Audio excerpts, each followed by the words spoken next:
Good morning, good afternoon, good evening, wherever you are in the world as you are watching this broadcast. I appreciate you being here and joining me. We are live on 3 platforms. We are live on Facebook, YouTube, and Periscope.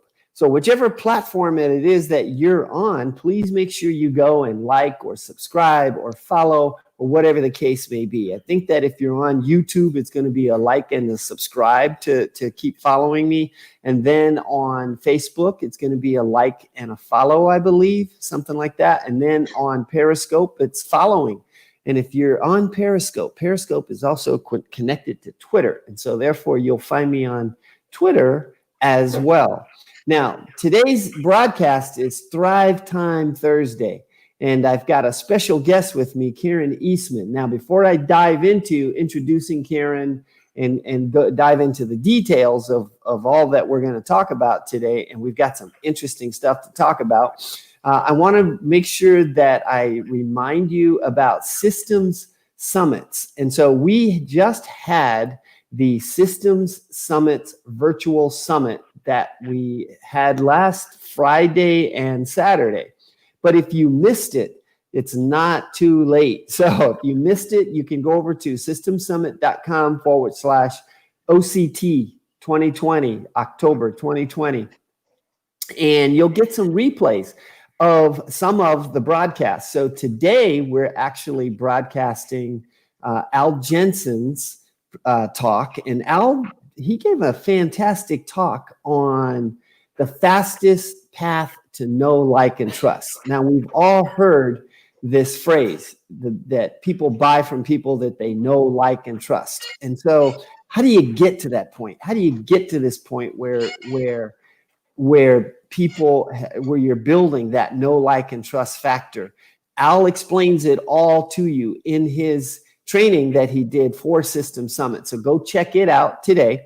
And tomorrow we will have a whole new topic. We'll have a new speaker. In fact, I think tomorrow we'll probably have 1 or 2, or maybe it's Saturday that we have 1 or 2, whatever. But either way, we'll have at least 1. All right. So go check it out and see what you think about that. Now, we've all been doing a lot of networking these days. We're on a lot of Zoom calls and we're meeting a lot of new people. And in many instances, we're meeting people from all over the world, right? Not just right in the location of where we are. We're meeting people from all over the world. But you know what's really interesting about that is that a lot of times I'm seeing that there's not a lot of follow-up. A lot of times people are just not following up on some of those new connections. Well, how are we going to ever build a know, like, and trust factor if we never follow up on those connections? So I've built a simple process, a tool that I call the Simple Follow-Up Solution. And you can find it at simplefollowup.solutions. Again, simplefollowup.solutions. There's no .com on it. You know, there's all these new domain extensions that's going on these days. And I'm starting to take advantage of some of those. So simplefollowup.solutions. There's if you go over there, you'll see a video. It's about 20 minutes or so that explains it. And if it still doesn't make sense to you, there's an option for you to get some training on it where I can actually walk you through step by step on how to set all of that up. So go check it out, simplefollowup.solutions. Now, again, I said today's show is about Thrive Time Thursday. It's all about businesses that are thriving in this crazy environment that we're in. And Karen and I reconnected last week sometime. I think it was last week. And we reconnected after having not talked for a while. And she has been busy. She's been a busy little bee. So Karen represents Legal Shield and ID Shield, but she does so much more. She has really expanded all of what she's doing. And I was so excited about all the new things that she's got going on in her world that I invited her to come on the show so that we could talk more about what she's doing. But it fit perfectly with my Thrive Time Thursday concept, because sometimes we tend to look at what's going on in the world And we think that just because we might be struggling in a certain area, we think everybody is struggling in that certain area. Or we think because we're thriving in a certain area that everybody is thriving in a certain area. And it's not necessarily true. But this is Thrive Time Thursday. Karen is thriving and she's helping other small businesses thrive. So Karen, welcome. Thank you, Stan. Thanks so much for having me on this morning. It's exciting to have you on this morning. I love to talk to you. You and I always have such great conversations when we get to talk. So it's always so much fun to talk to you. So what have you been doing new? What's happening in the world of Karen? So, Stan, when this whole pandemic thing started, March was a fantastic month for me. And then April came along and I did nothing. And I thought to myself, I thought we'd be out of this by 60 days or so, right? So I thought, I've got to come out of this having done something, clean out the garage or something. So worked on that and decided that it was time to expand my business. I've been with Legal Shield for 10 years. And as much as I love Legal Shield, I felt limited. So I expanded by creating my LLC and expanding to solve B2B solutions. I'm a small business consultant. I've been an entrepreneur my entire life. I come from an entrepreneurial family. So I've been working with a coach for the past 2 years on the expansion and decided this was the time to do it. So I've been very blessed. I have about 26 small businesses that I'm working with right now that it's very fulfilling. I've been able to see growth rather than them losing their businesses. So it's been a very exciting time. Now that is super exciting because that is the big challenge these days right now with all that's going on with the pandemic, and so many businesses are having a really tough time with pivoting and being able to figure out how to do what they're doing, on a, in a virtual mode, or to literally change what they're doing. So they need people that can come to them and help them from a creative standpoint to help them see it maybe a little bit differently, or even pivot and shift into something that's, I don't want to say totally different, but it's a different path than they would have thought to take. Absolutely. Otherwise, right? Absolutely. And so often it's hard for us to see it ourselves because we kind of get our blinders on and we get rigid of, well, no, this is the way my business operates, right? This is how I've done it for the last 10 years. That's right. This is the way I've always done it. That's a phrase that I hate. Oh my gosh, it drives me nuts. I remember back when I used to, when I had the martial arts business, and I would have instructors or somebody that would say, and some of my instructors were at that school before I bought it, and they would say, well, this is how we've always done it. Oh no, that's the worst phrase to say to me, right? Because how we've always done it doesn't necessarily mean that that's the best way that we should always do it, right? Right. There's no room for growth there. There's no room for growth there, right? And so we tend to miss things, especially when we're looking at it ourselves. It's sometimes hard to see it.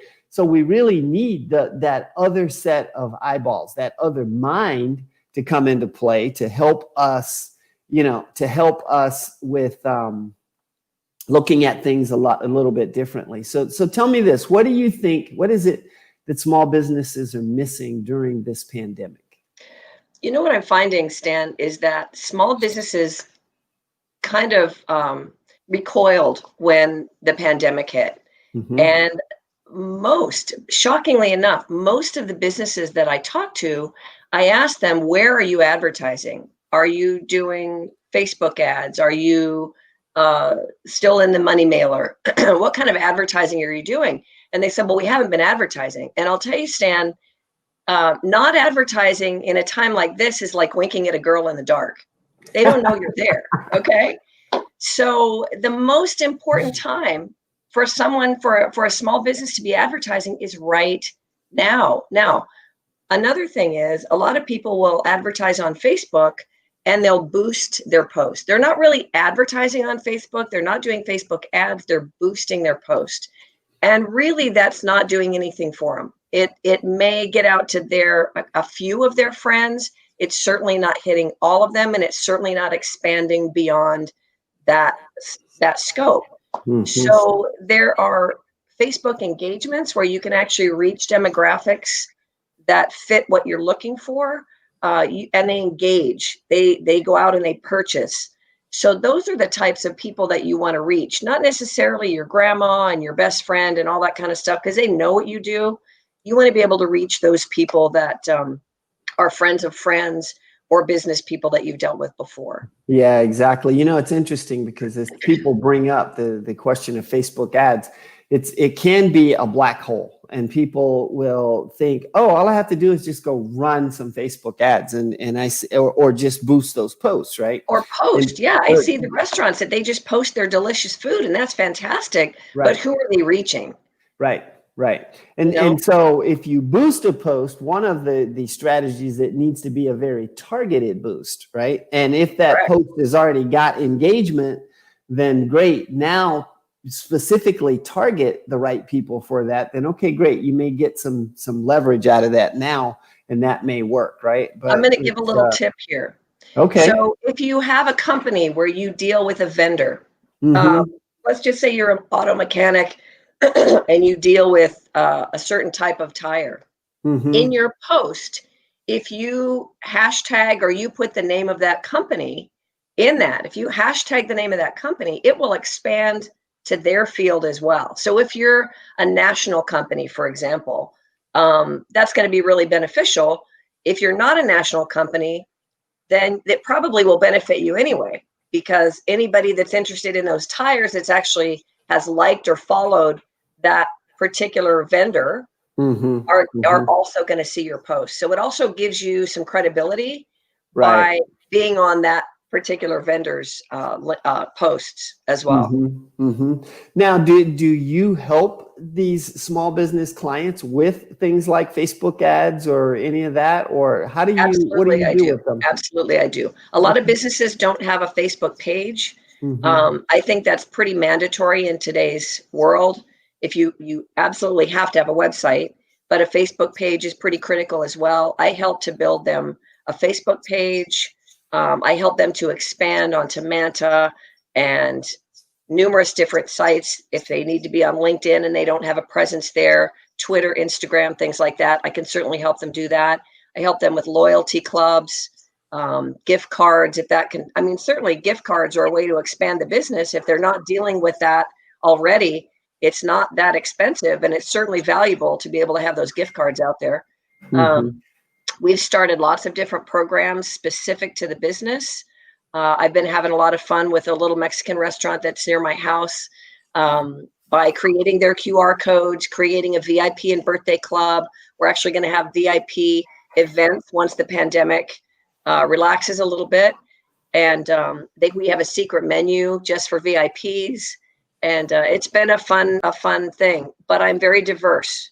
So I work with a funeral home. I work with mechanics. I have a scientific supply company.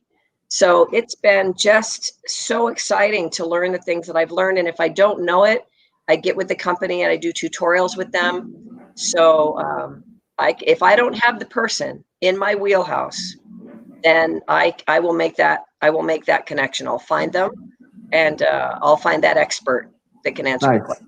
Nice. Now, is it primarily then local businesses that you're working with, or is it online businesses on a national basis, or what? So I have customers on both coasts. I as far as what I'm doing, I can do that anywhere.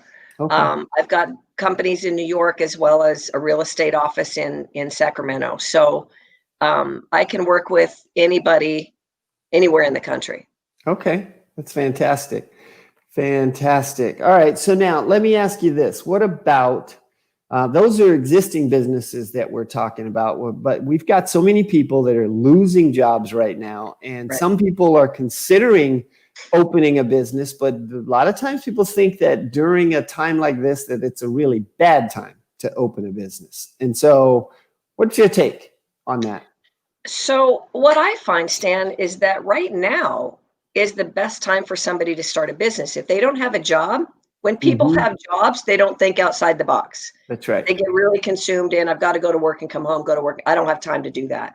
At this point in time, find a need, find something that you're passionate about, whatever it is, and run with it. I can Hmm. certainly help with that. That is the most Hmm. exciting thing in the world to me. Hmm. This pandemic is not going to last. We've had highs and we've had lows. So it has never stayed the same. We're going to come out of this. We will be a different country. We will be a different business community. Things will never go back to the same. It's unfortunate in some ways, and it's extraordinarily wonderful in other ways that life will change as we knew it just 6 short months ago. That is absolutely correct. And I wish I knew the names of some of these businesses that have been started during recessions. And I don't remember the names of all of them, except that one of them, Microsoft, was a company that was founded during a recession. And I can't tell you, there's just been, how many, but there's been a number of individual business owners, small business owners that I've talked to, or either I've listened to them on podcasts or whatever, that these people, Pat Flynn, I don't know if a lot of people know who Pat Flynn is, but I believe he started his business during a recession, right? And those time frames. But it's amazing how many businesses have been started during a recession or during an economic downturn of some kind, that now those businesses have grown and they are thriving, right? So Absolutely. it really is a good time. And if you are in a situation where you are not finding gainful employment, in the field that you want to work in, well, then great. Now might be an opportunity to create something else and offer your services either on a contractor basis as a 1099, or you create a consulting kind of a gig. I was standing behind a guy in the bank one day. I heard this guy say to the teller, he said, "Look, at my age," and I don't remember what he said. He was like in his 60s or something like that. "Nobody wants to hire me. Nobody wants to interview me. So I just went out and started my own business." And I remember having that exact same sentiment. And that is another segment of the population that this, creating a business is a really good opportunity for. Those of us that are over 60, that, okay, yeah, now the job market is so much tighter that now might be that opportunity to go create something.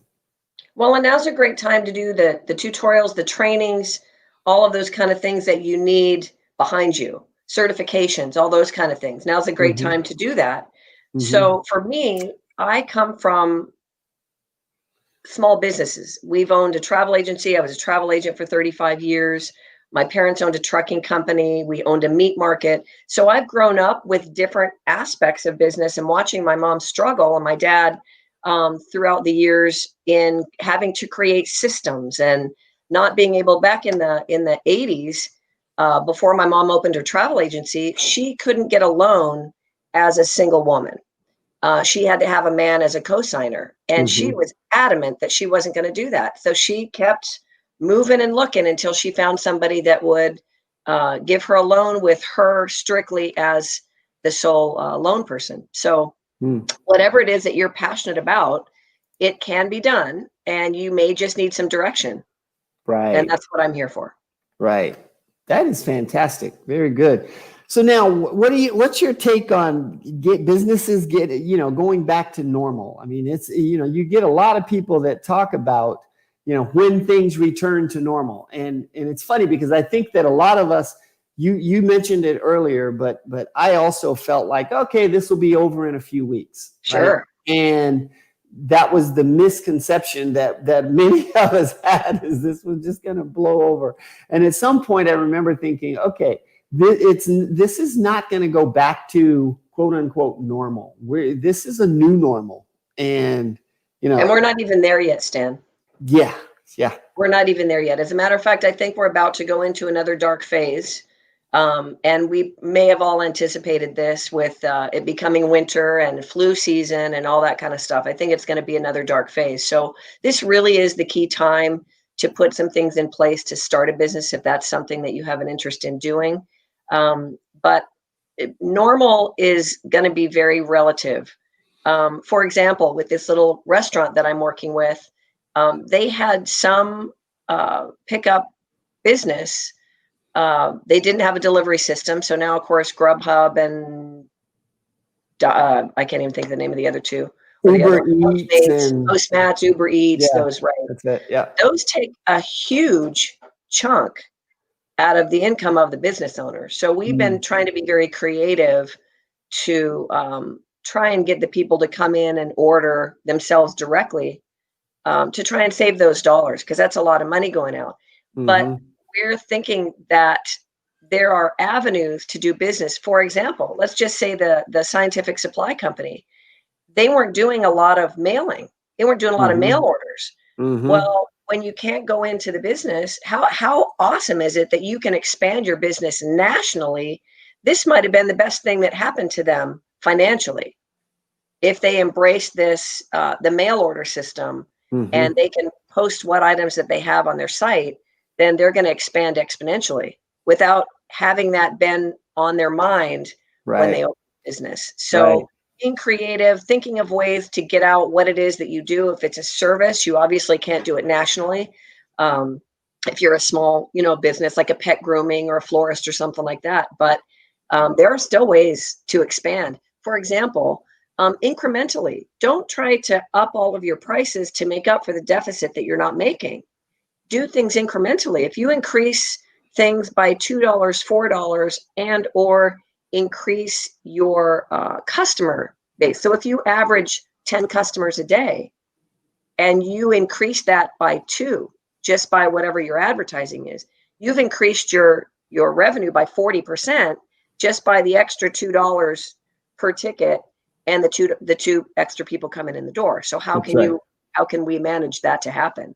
So that's basically, nobody wants to go into a place that have doubled their prices or increased their prices. Even though we all understand that we're in that position where money's tight and we don't want to lose anything, but there are other ways incrementally to do that.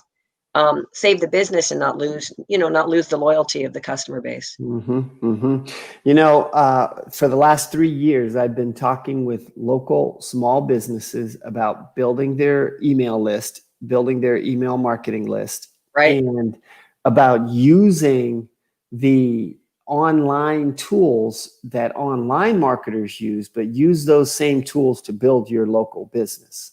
100%.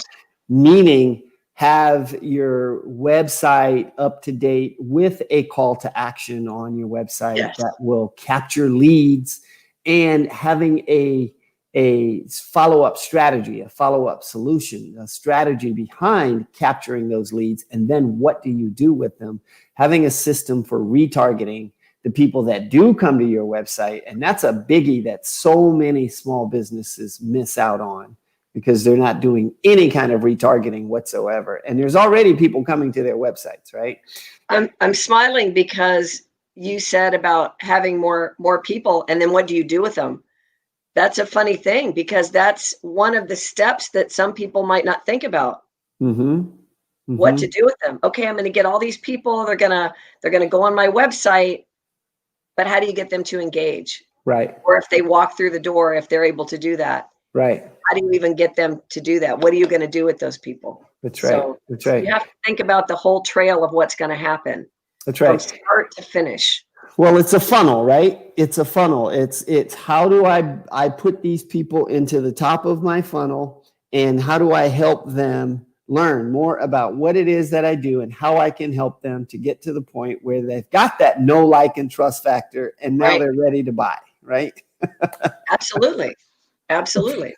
So we have to build that funnel. Referrals are huge. Referrals are big. Testimonials are huge. You have to reach out. If you've got people that are checking in with your business, then, and you're not reaching out to them in some way to ask them to write a testimony or a review, you're missing out. Some people have a 5-star review and they've only got 2 testimonies. Right. Or 2 reviews. So talk about that for a second, because here's another big mindset issue with small businesses, and that is they don't want to, or they feel bad or guilty or feel like it's not right to go out and ask for those testimonials. They feel afraid and not comfortable with going out and asking for those reviews. And that's not the only thing they're afraid of. Referrals. I ask my business owners, are you asking your loyal, tried and true customers for referrals? Well, no, because, and they feel guilty or embarrassed about that. You know, I was the same way for a long, long time. As a matter of fact, I had my coach told me to put this on my forehead, get referrals. He actually found the same picture that you have posted, I think it is, on this thing, and put a Post-it note on it and sent it to me. Get referrals. I was just forgetting to do that and kind of felt weird about it. Here's the thing. Think about this. If somebody says to you, oh my gosh, my water main just broke. Do you know a plumber? You're going to go, oh my God, John's the best. Why wouldn't you want to give somebody, if you know they're fantastic, you That's want right. to give a referral to somebody, but unless you ask, people think you have enough business. That's People right. think you're fine.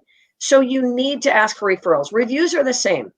Asking somebody for a review is just saying, hey, how was your experience here? Would you mind putting it down so other people can see that? That's When right. something good happens, go right there and put the review in without even thinking about it. If you get in the habit of doing that, it makes it much easier. You as a business owner, and I assume that most people that watch your show, Stan, are business owners. So think about not just your business, but get in the habit of putting in reviews for other businesses. Check into other businesses and things like that. And it'll come back to you. It will come back to you. And that is a beautiful strategy right there that we're going to end on, but it's a beautiful strategy of learn to give, right? And the more you give, the more you get, right? So That's right. the more that we reach out and we promote others and push others out there. And that's part of the reason for this whole show. I mean, this is the big part of this is how do I highlight those who are being successful? That becomes a motivating thing, right? And it becomes a inspiring thing for others to see others being successful, and that maybe now that's inspiring them, but then maybe in some way that some of that comes back to me as well, right? So absolutely. And don't hesitate to ask, pardon me, if you have an issue. I put out there, my restaurant needed a liquor license and I don't have any connections. I reached out. I found somebody that said, call me, I can help you. I found an amazing liquor and gaming license consultant that actually went to my high school. So that was kind of ironic. That's interesting. Yes. Fantastic connection. I will keep him in my pocket forever. And it's really going to be beneficial to the company. So nice. Don't Fantastic. hesitate to ask. All right. Well, we're coming up on the end of our time here. So thank you very much for coming on. This has been fantastic. Thank you. Thanks for having me. It's such a blessing to see you in person. Well, not even in person, but face to face at least. It's kind of in person, you know. Right. Pretty interesting these days with now how the technology and everything is changing, right? How we do what we do. So how many of us have ZTSD? Say that again. How many of us have ZTSD? No, Zoom traumatic disorder. Right? Zoom traumatic stress disorder from doing this every day. That's it.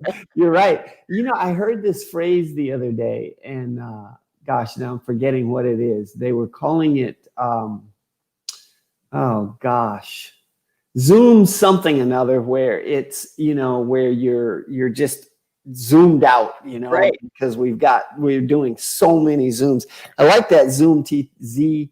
What is it? ZTSD. I like that. That's kind of that's a cool phrase. So, do you know, 2 days ago, I was on a Zoom meeting, literally from 9 in the morning until 3:45, all day, one meeting. Crazy. Oh, yeah. You got to go to bed after that. Just check out. It is. It can be physically draining, even though you're not up doing something physically. I think because mentally it's draining you, that physically it just drains your body as well, right? So that's right. All right, fantastic. So let's see, to recap here a little bit, Karen, Legal Shield, ID Shield, and her new business title, Solve B2B Solutions, right? Now, is there a website coming for that? There is. I've had to tweak it a little bit, and it is solveb2bsolutions.com. Okay, good. So it should be back up. It's up, but she's doing a couple tweaks to it. So gotcha. Okay, very good. Now, Karen's information is scrolling across the bottom of the screen, so feel free to reach out to Karen and talk with her with regard to what it is that she does and what you do, and maybe she can help you, maybe she can't, but if she can't, she'll give you suggestions on who can, if she knows who can help you, right? So, all right, so as we wrap up here, remember that with Systems Summits, we have the Systems Summits replays that are going on right now, and those replays are at systemsummits.com/OCT 2020, where you can see the replays. Al Jensen's talking today about the building the know, like, and trust factor. We talked a little bit about that in our show today, and Al will give you some more on it. And simple follow-up solutions. We talked a little bit today in our talk about following up, being consistent, and we have to have a system for following up. If we don't have a system for following up, then we tend to not follow up, or we at least won't do it. We'll say that again. Tracking systems and tracking are huge. They are huge, right? For us to, one, to be consistent with it. And if we're going to ever bring on help of any kind, whether it's an employee or a virtual assistant or anything else, we have to have a documented system that we can now teach it to that person so that they can help us in running our business and growing the business and whatnot. So those are the key things that we've got going on today. And once again, Karen, any last words before we end our live broadcast? That's pretty much it for me. Just stay positive. This too shall pass. That's right. Brighter days are coming, right? Absolutely. If you even just need a little positivity, just call me. There you go. Do that, right? So fantastic. All right. So Karen, don't go anywhere. I'm going to end the broadcast. And folks, we'll see you next time. Thank you for watching. I appreciate you being a part of the community, and we'll see you on the next broadcast.